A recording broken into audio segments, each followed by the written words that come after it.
So maybe there is a little bubble, but in the end of the day, there's so many companies that all of them are selling something.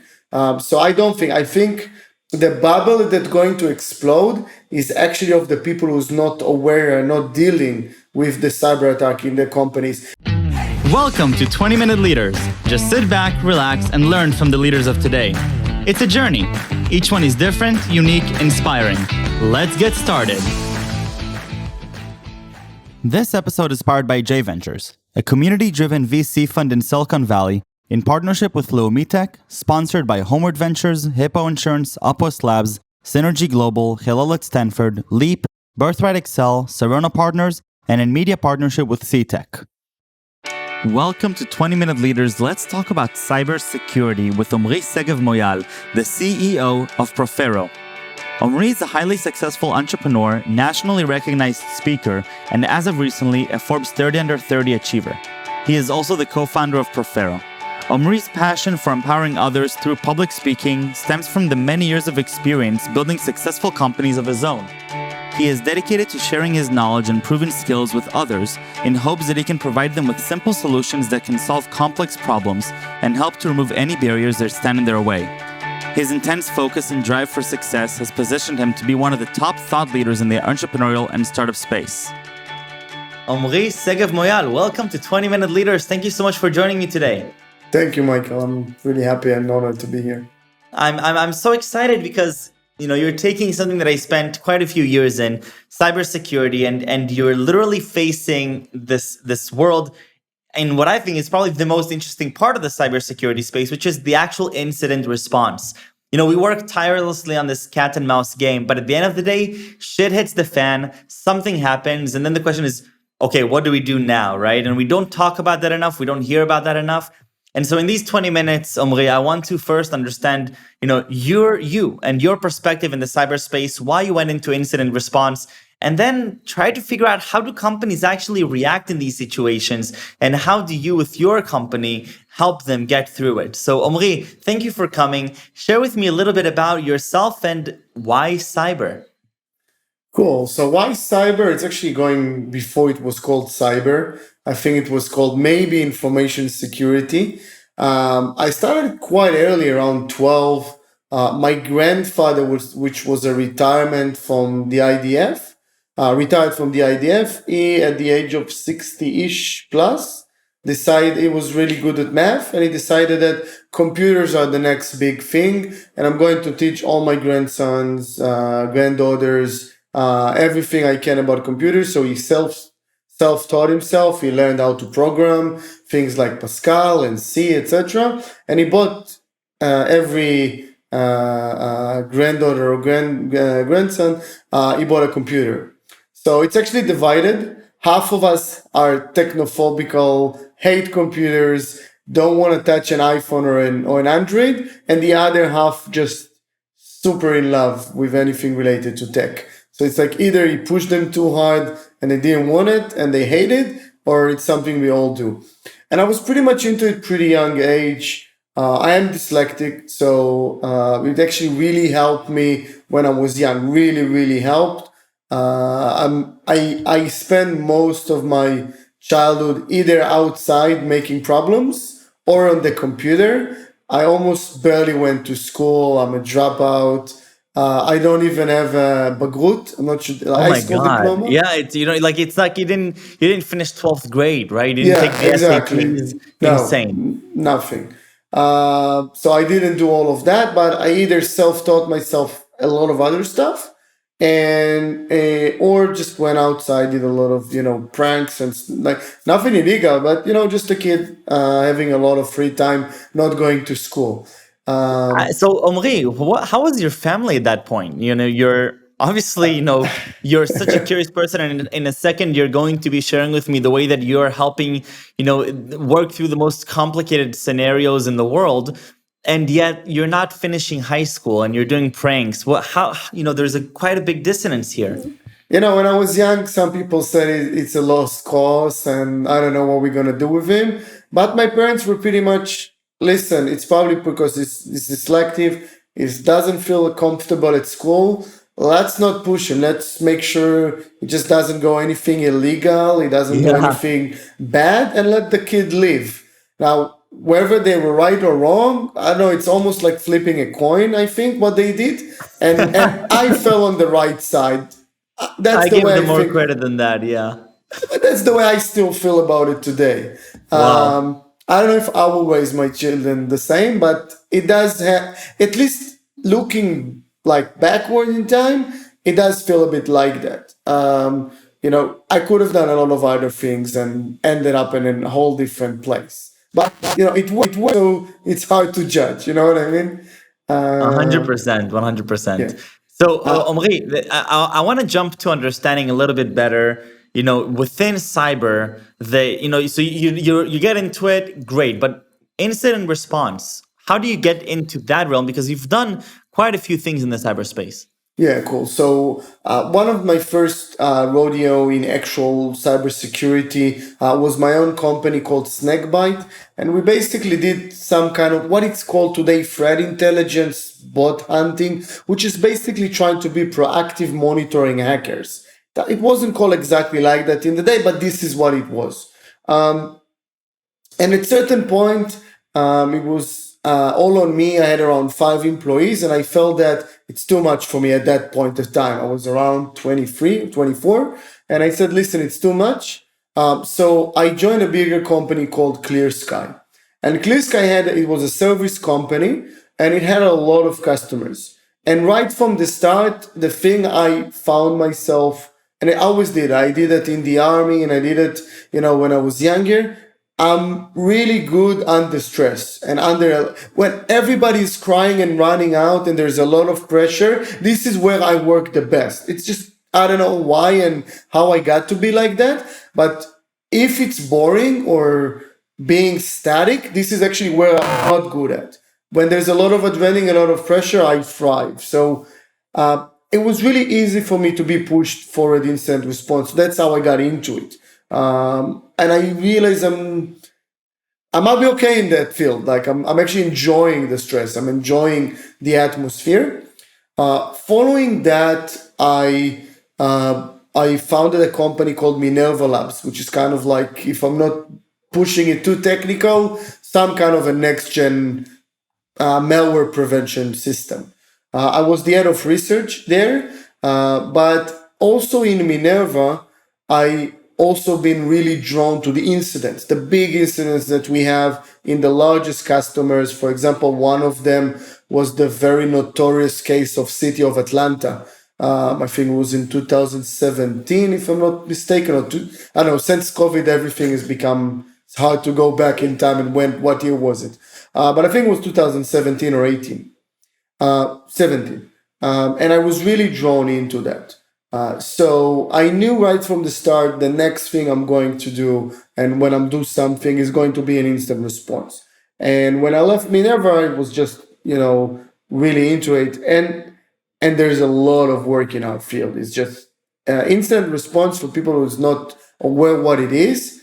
It's basically when an organization, an enterprise, a company, or even VIPs or personal people get hacked in any kind of way, from wire transfer fraud to ransomware, denial of service attacks, a lot of any hack. Instant response is the general term of the team or whoever helps you solve the case. This is how it's called, so cyber incident response. I think that it's a very interesting inflection point right now, because there's the common question, at least in the Israeli ecosystem: are we in a bubble? Right? Is this a cyber bubble? And my immediate thinking says, well, there's only one way to check. Let's look at the incidents that are happening, right? But people don't really talk about the incidents that are happening, and I can only imagine that the companies often have the most incentive to quiet down the incidents, right? And so you have this dissonance between people who understand the industry, that they're working tirelessly like you to prevent the incidents and to tackle them. There's the incidents that are happening that people don't really hear about. And then there's everybody else who's not involved in this thing, and saying, like, why is everybody talking about this if it's not happening? Is it happening? Is it a common thing that's happening? So there's a sentence, it was said it's really famous in the Wall Street Bets And they said whenever someone says it's a bubble, they said it's a boomer wall. It's a boomer wall. And I think it's the same. Listen, I know they're saying there's a huge bubble around cyber. I let down every customer I take free, we have to let down because we don't have enough resources. We're still expanding. We keep expanding and expanding. So you might say, oh, it's a bubble, but look, we have companies that, our company was emerged 2 years ago. We're already selling over 4 million ARR in revenue, and we are fully bootstrapped. I don't know many fields where it would have done the same. Look at Wiz, everybody speaking, oh, it's a big bubble company. They have almost 30 million ARR in, 1 year and a half, 2 years. So maybe there is a little bubble, but in the end of the day, there's so many companies that all of them are selling something. So I think the bubble that's going to explode is actually of the people who's not aware and not dealing with the cyber attack in the companies. And how it's exploding, it's not going to be some huge market bubble that everybody's going to suffer. It's going to be very personal to either your own computers or your own organization. And this is what we see. Those small, huge personal bubbles though, are exploding. People are almost losing their businesses. I can't count the amount of times I got to organization and they're nearly on the verge of crying. I'm literally crying because they're either going to close their business if they don't do things right.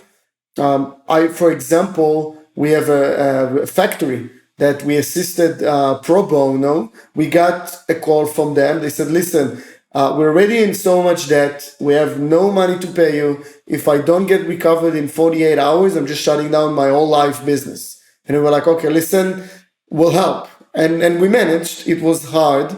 But we manage. So these are the bubbles that were going to explode. And I don't think the stock exchange cyber companies bubble is going to be. I think, I'll allow myself to say my own 2 cents about, this idea of the bubble. I mean, at the end, we're talking about, a lot of people are trained to look at the world today and say, does this make sense today? But at the end, you're seeing this from the inside, right? And you're seeing what's happening, and we're, together, the two of us can experience, the growth of the opportunities for cyber defense and offense, and it's becoming scary, right? Every time we talk about digitalization of anything, you and I can think of, okay, here are the million other ways that this thing can be exploited, which makes room for companies like Profero, but it also makes room for big valuations and for big opportunities for companies like Wiz and the likes. Omri, what happens in an incident? How does an incident happen? Who discovers it?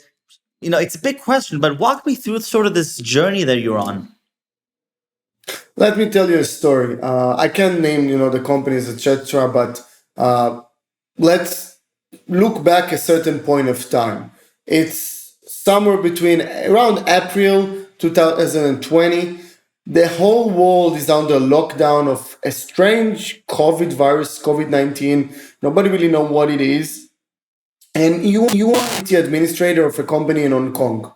If you remember what happened in Hong Kong in April, people couldn't even leave the house. There were riots, anti-Chinese administration riots, etc. And you get a call from one of your business admin. Hey, whatever his name, I can't access anything. It's like, okay, I'm at my home. I can't do anything. And he's trying to access. And only thing he gets in the end is a one system. All the web servers are down. The entire organization is down. And all he gets from remote is a message saying, listen, your files and everything is under ransom. Pay us a lot of money. It was $8 million. Or suffer the consequences. We're going to leak all your data. Oh my God. They can't even drive to the data center because of the lockdown to even put new servers. Not even, let's say, we don't care about the incident. Think how devastating it is for the business. They are away, they are remote. We are a company that we have people all over the world. We have people in New Zealand, we have people in the US, but in the end of the day, we all live in the cyberspace. Doesn't matter. We are a fully remote company. We can't reach Hong Kong even if we really wanted to. We can't log into the systems because the attackers actually gain control. What do you do in this type of case? This is one of the only times we've used actually offensive capabilities to get back in the servers the hackers attacked, gain control. Now look at how many things you need to take care of. First of all, I need to verify somehow that a person in Hong Kong I'm speaking to actually owns that system. It may be someone pulling a prank on us or the really illegal Right. thing. So that's number one. Number two, I need to pray God that we actually have the right offensive capabilities and we to actually gain control. And then I need to kick out the attackers and give the real people back access. In the end of the day, in this specific case, actually ransom was paid. In the end of the day, even though we kick the attackers, the best for the organization to get back during that time and not lose the entire business was to pay ransom. So you go to sleep one night, you care of your family, you collect a lot of food and stuff that will happen in April, and you wake up in the morning where there's riots in the street and you need to drive to a data center and try get. That's how hard cyber attacks can be. Now, moving forward to 2021, almost 2022, COVID is a bit more relaxed. People can leave the house. It's still dangerous and everything. I'm not putting anything, not downplaying COVID, but you still can wake up and not having control over your own business, or even a nation state, like the recent cases we have with Iran, nation state decide to target your small little business. Maybe you sell clothes, for example, and they just target you because they want to shame your country, and they will leak all your data, ransom all your files. Now, what do you do in this type of things? Like, most people don't know what to do. Both business, also tech, it's not something you usually deal with. There's a lot of panic. There's a lot of bad choices. And this is the time usually when people call us. And that's where we get involved. That's where our team putting all the relaxation, putting all of our experience to first handle the situation at the best way possible during that very stressful time, getting the customers out of that situation, and after the incident, making sure it doesn't happen again to them. So become So ready. do people in Profero work, the 9 to 7, 9 to 8 hours? How does it work? Because, I'm guessing you could get a call at 10 p.m. and say, listen, we need to pay ransom within 24 hours or they're going to leak the credit card numbers on our system. You're the CEO of this thing, right? You're the entrepreneur, you're the leader. Obviously, you have a very talented team with you, but they have lives as well. How do you manage this whole thing? So at the start, it was really hard because, it wasn't many of us, and it was 24/7 doing everything, and with all the people we had. But as the company grow, we have people from all over the world. We call it, like, people used to call it follow the sun. I don't really like that but we basically have people everywhere. For example, the actual day start in New Zealand. It's 11 hours different from Israel. So it's whenever they have daylight, we have, we are during our night, etc. We have people from the US, we have people from India, we have people from England. So it's not really 24/7 because you do your usual day work. The benefit from it is, first, we have really good, capable people all over the world. And second, when you finish your day, it's someone else start of the day, or at least halfway through, and then someone else's start of the day. And therefore, although it's really tricky business and it's people really under stress, for us, it's a day-to-day work. So in the end of the day, people are used to shifting over, even if it's a very major incident, we can shift it over to the next crew, etc. So we're actually dealing with it like a normal day of work. And in weekends as well, we do like normal shifts between, same way as production team are doing shifts, etc. What do you enjoy most? It's becoming very in steady. this field of work? Is it the excitement of a new case, sort of like a Sherlock Holmes? Is it the leadership part of it? Is it the technology part of it? I think not just myself, but the entire company, even people from the dev and business and the office admins. I think the best thing is the feedback we get from customers. And it's not that feedback you will see on a messages, oh, your life product right was now. deployed the best ever. And, I can't really show you or we don't have testimonials because it's not something we want to share with the public but it's you saved my business. I was gonna jump out of the roof, and whatever you did is just magic. People, the way we getting sending presents, we getting sending a lot of things after, and I've been to many companies before. I never had that very, very emotional. I think doctors might have gotten I that mean, you type of, are a doctor in feedback. a large It's way. not your tech is amazing or, I wouldn't nick It's a myself a 21st doctor, century doctor. it is the same feeling. Yeah, it is the same feeling, and especially if you do pro bono cases and stuff like that, it's really, really emotional. On the other side, what keeps our living, it's building a bigger companies, Yeah.